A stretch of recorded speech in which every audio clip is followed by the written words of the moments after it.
Então vamos lá, a oração coletiva.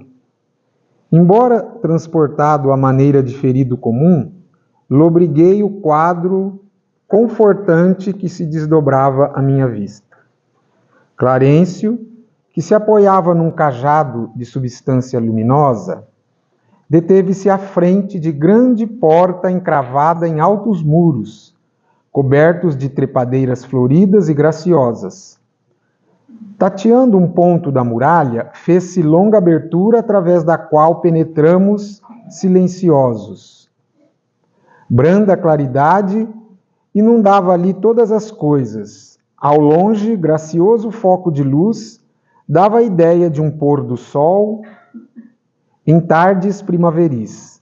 À medida que avançávamos, consegui identificar preciosas construções situadas em extensos jardins. Ao sinal de Clarencio, os condutores depuseram devagarinho a maca improvisada.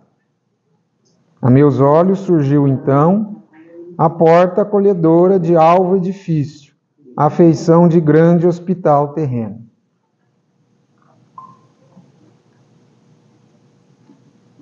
Este local aí, em que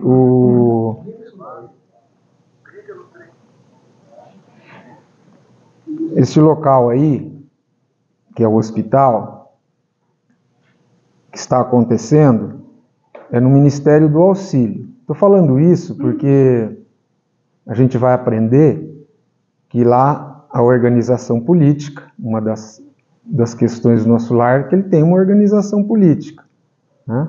Também, social e tal. E uma delas é essa divisão em ministérios. E a gente vê que André Luiz foi acolhido não nas câmaras de retificação. As câmaras da retificação, elas estão no Ministério da Regeneração, que é aquele ministério, dentre os 6, aquele que mais se aproxima das condições dos recém-desencarnados, mas em condições um pouco mais, né, graves. Como André Luiz já havia passado um tempo importante no umbral, e quando ele foi acolhido naquele momento do capítulo anterior, ele já guardava uma maior lucidez, né, a ponto de até ter um certo diálogo, que nós vamos ver hoje, ele foi direto para o Ministério do Auxílio, nos hospitais, que é, inclusive, o Clarencio, que é um dos ministros do Ministério do Auxílio.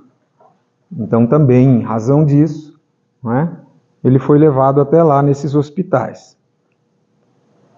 Tanto que vai ser proibida a entrada do André Luiz em determinado momento em algumas leitos ou em alguns locais desses hospitais na regeneração, notadamente os perturbados da área do sexo, né? O ministro recomenda para que ele não vá fazer visita neste local. De certo que deve ter uma razão do André Luiz, ainda que sendo médico, não está preparado para tal, né? Então ele entrou no hospital aí. 2 jovens, envergando túnicas de nível linho, acorreram pressurosos ao chamado do meu benfeitor. E quando me acomodavam num leito de emergência, para me conduzirem cuidadosamente ao interior, ouvi o generoso ancião recomendar carinhoso: guardem nosso tutelado no pavilhão da direita. Esperam agora por mim. Amanhã cedo voltarei a vê-lo. Enderecei-lhe um olhar de gratidão, ao mesmo tempo que era conduzido a confortável aposento de amplas proporções, ricamente mobiliado, onde me ofereceram leito acolhedor. Então, a nossa mente, ao fazer essas leituras, a gente tem que tentar entrar dentro dessa leitura e subtrair alguma coisa dessa letra, né? que está aqui, né? Então é um mobiliário ricamente, né, cuidado dentro do hospital, um leito, então quer dizer, é uma pessoa que está deitando ali, no caso ele, é a continuação, você vê que esses 3 capítulos é muito enfático isso, a continuação de André Luiz querendo nos transmitir a ideia, não é, das condições físicas do ambiente em que ele está vivendo, não é? Imagina você podendo você desencarnado, lhe é facultado a possibilidade de trazer informações sobre, né? Então você vai tentar observar tudo e transmitir, às vezes até com detalhes, né? Envolvendo os 2 enfermeiros na vibração do meu reconhecimento, esforcei-me por lhes dirigir a palavra, conseguindo dizer por fim: amigos, por quem sois? Explicai-me em que novo mundo me encontro. De que estrela me vem agora esta luz confortadora e brilhante? É uma pergunta de quem assim está numa situação tipo, onde eu estou? Que é isso? Não é? Que lugar é esse? Ele chega a falar, que mundo me encontro? Interessante, né? Ele não falou em que lugar me encontro. Qual é o mundo? Já dá uma outra conotação na pergunta. Um deles afagou-me a fronte, como se fora conhecido pessoal de longo tempo, e acentuou: estamos nas esferas espirituais, vizinhas da Terra, e o sol que nos ilumina, neste momento, é o mesmo que nos vivifica o corpo físico. Entende isso? Faz a colocação. O sol da Terra. Diga, Paulo. Eu queria fazer um pouco antes, na verdade. Sim, à vontade. Um deles afagou-me a fronte. O que me lembra do Boa Nova, há muito relato de Jesus fazendo um afago físico dentro dos discípulos, naqueles que estavam, às vezes, passando a mão nos cabelos, às vezes no ombro. O que me chama a atenção aqui é de fato, a necessidade, às vezes, de um toque mais carinhoso, né? Do afagar para trazer o conforto, transmitir uma segurança, uma paz.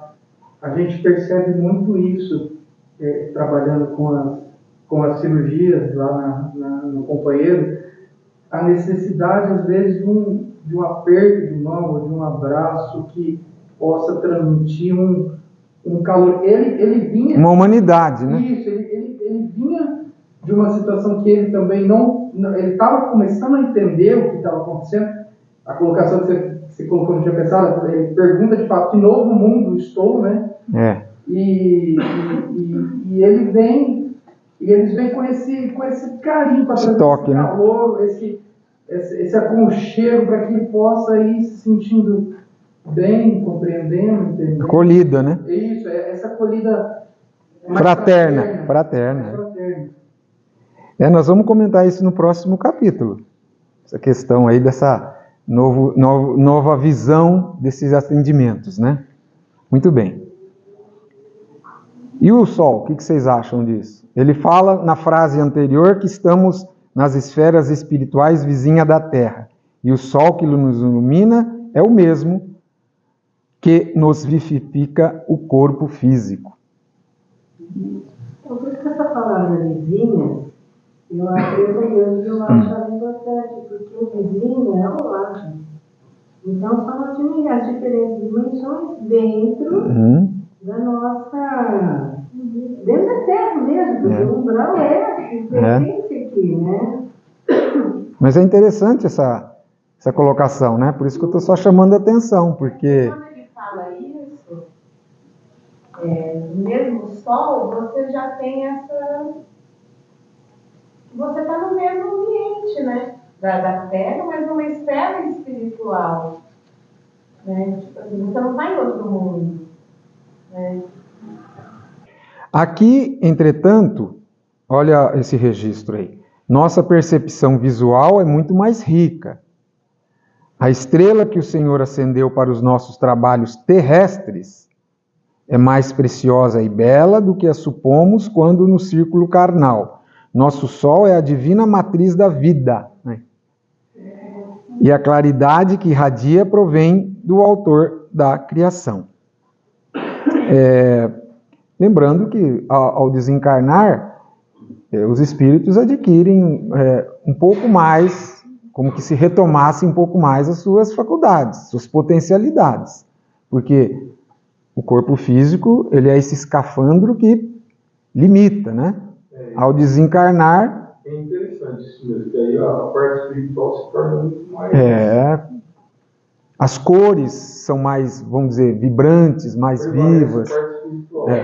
Meu ego, como que absorvido em onda de infinito respeito, fixou a luz branda que invadiu o quarto, através das janelas, e perdi-me no curso de profundas cogitações. Recordei, então, que nunca fixara o sol nos dias terrestres, meditando na imensurável bondade daquele que nolo concede para o caminho eterno da vida.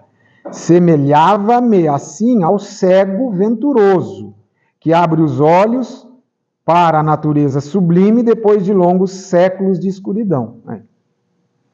A essa altura, serviram-me caldo reconfortante, seguido de água muito fresca, que me pareceu portadora de fluidos divinos. Aquela reduzida porção de líquido reanimava-me inesperadamente. Não saberia dizer que espécie de sopa era aquela, se alimentação sedativa, se remédio salutar. Novas energias amparavam-me a alma, profundas comoções vibravam-me no espírito. Então está falando da água, da sopa, do meio líquido, a capacidade que um meio líquido tem de absorver a energia, né, o fluido, por isso que no Espiritismo tem tanto água fluida, né? Fluidificar a água. Né? Isso aí é algo que sempre me confunde. Tá? Me confunde, provavelmente por falta de mais profundidade. Mas quando ele menciona a questão sopa, a questão água, seria ainda por uma, como é que eu vou explicar, uma necessidade do corpo físico de ter algo, ainda que um pouco material para absorver? Ou não tem nada a ver com isso? Como assim, como um placebo, que às vezes faz efeito sendo de farinha, seria algo nesse sentido? Não é. Não, seria algo o perispírito. Assim mesmo. O perispírito é um corpo que tem as mesmas necessidades. Inclusive, você lembra, no capítulo 1, as necessidades fisiológicas dele. Não é? Então, quer dizer, se ele está se alimentando, é porque ele tem fome. E logo mais ele vai ter que se levantar do leito dele e ir numa sala contígua ali. Provavelmente um outro tipo de alimento.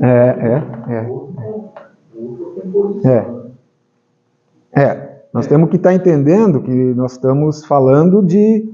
Lembra da questão 22 do Livro dos Espíritos? Nós estamos falando de uma matéria diversa. Não é? Muito sutil. Sutil, mas ainda matéria.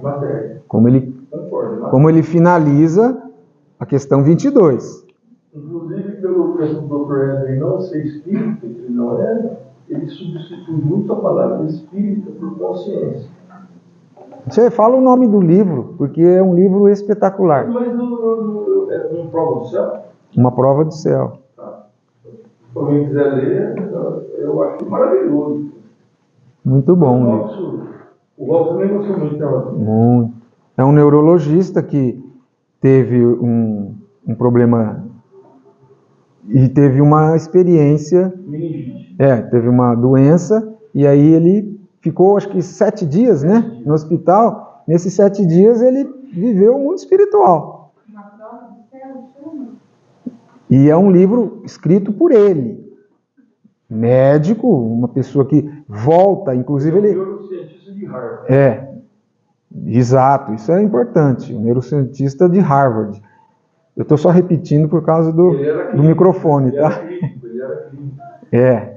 Então isso inclusive depois fez ele ter uma maior humanidade, porque ele tratava de muitos pacientes. Agora ele só se dedica ao estudo da espiritualidade. Mas o que ele fala lá entre aspas, é texto de André Luiz. Eu recomendo esse livro para qualquer um, que é maravilhoso. Acho que é o primeiro livro espírita escrito por um não médico. Uma prova do céu. Vamos lá. Minha maior emoção, todavia, reservava-se para instantes depois.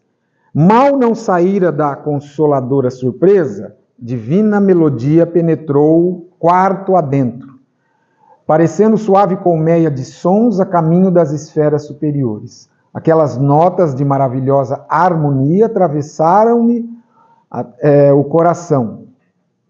Ante meu olhar indagador, o enfermeiro que permanecia ao lado esclareceu bondoso.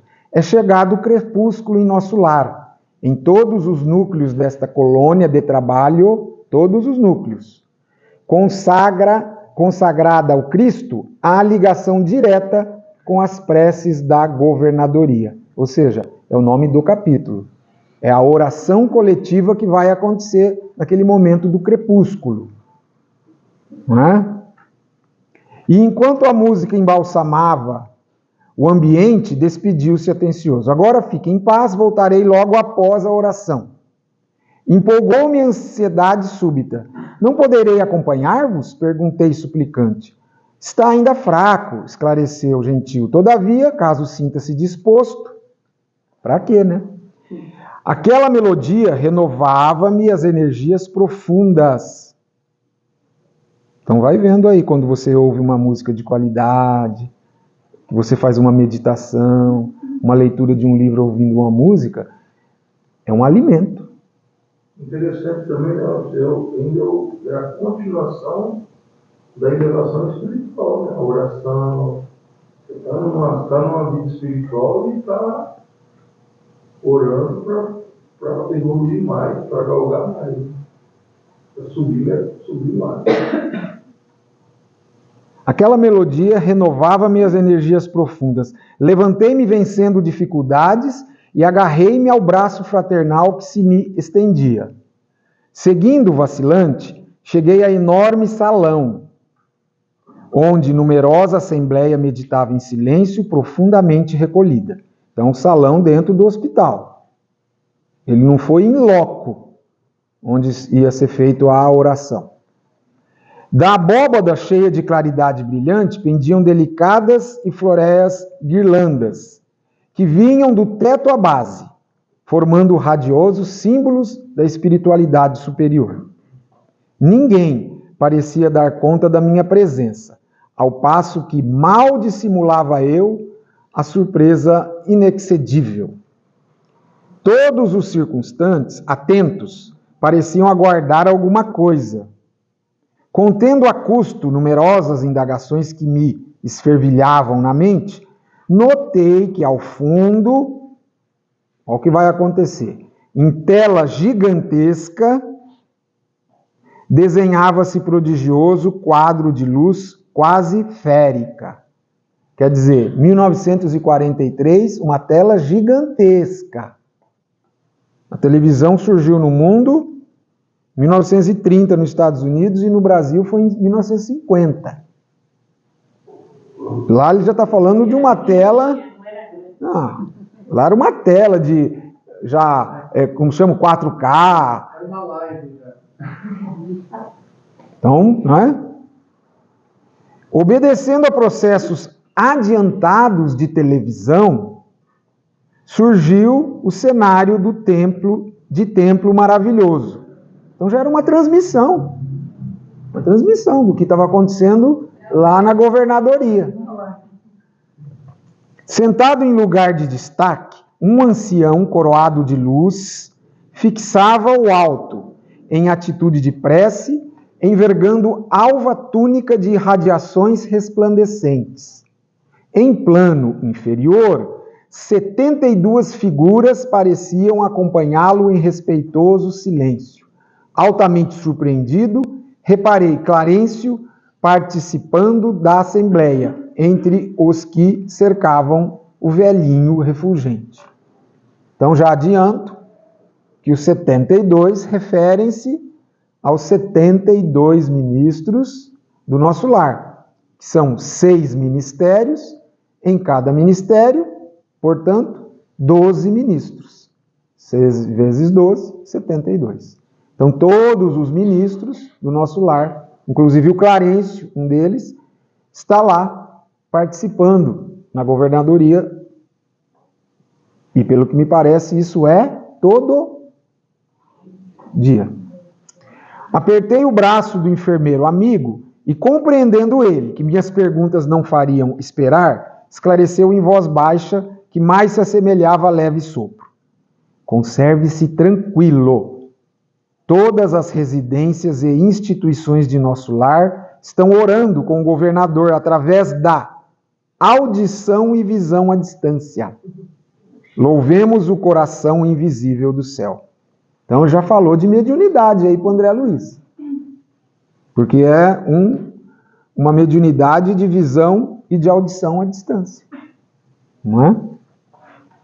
Mal terminara a explicação, as 72 figuras começaram a cantar harmonioso hino repleto de indefinível beleza. A fisionomia de Clarencio, no círculo dos veneráveis companheiros, figurou-se-me tocada de mais intensa luz. O cântico celeste constituía-se de notas angelicais de sublimado reconhecimento. Pena que não vem um CD acoplado, né? No livro, né? Com as músicas, com as melodias. O cântico celeste constituía-se de notas... Pairavam no recinto misteriosas vibrações de paz e de alegria, e quando as notas argentinas fizeram o delicioso staccato, desenhou-se ao longe, em plano elevado, um coração maravilhosamente azul, com estrias douradas. Aí tem uma nota aqui desse coração azul, uma imagem simbólica formada pelas vibrações mentais dos habitantes da colônia. Nesse livro aqui, que a gente tem falado, porque ele está bem apropriado para o momento, Cidade no Além, a Egorina Cunha, que é a médium, através do espírito Lúcius, desenha, faz vários desenhos. E um deles é justamente esse desenho do momento da oração, né? Onde tem lá o coraçãozinho azul, tá? Na hora dessa oração coletiva.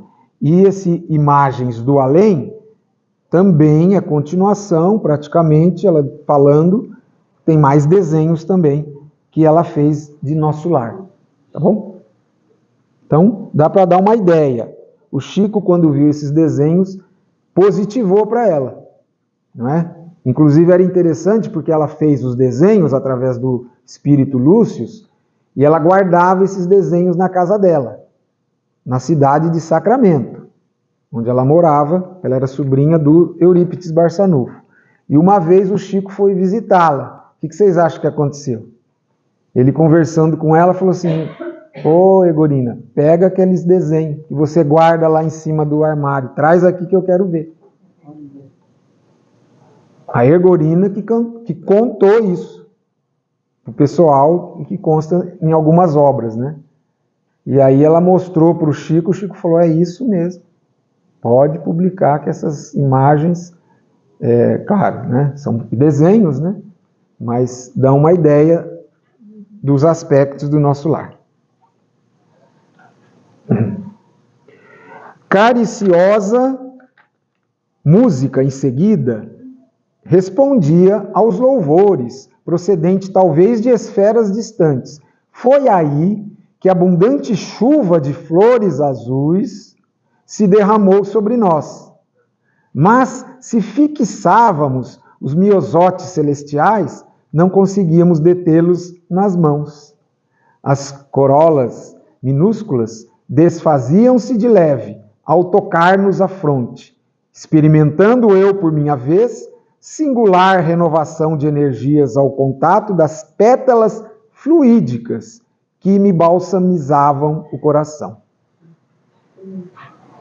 Isso aqui já teve médium na reunião mediúnica que já, não assim, isso aqui, mas já viu pétalas assim caindo e que, acho que foi a tia Zilda que comentou uma vez, e que à medida que tocava na gente, ela sumia, né? Como se fosse uma energia numa simbologia de uma pétala.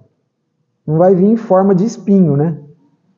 Uma coisa que vem do alto, que é bonito, não é? Vem em forma de uma rosa, de uma coisa assim que é muito delicada, né?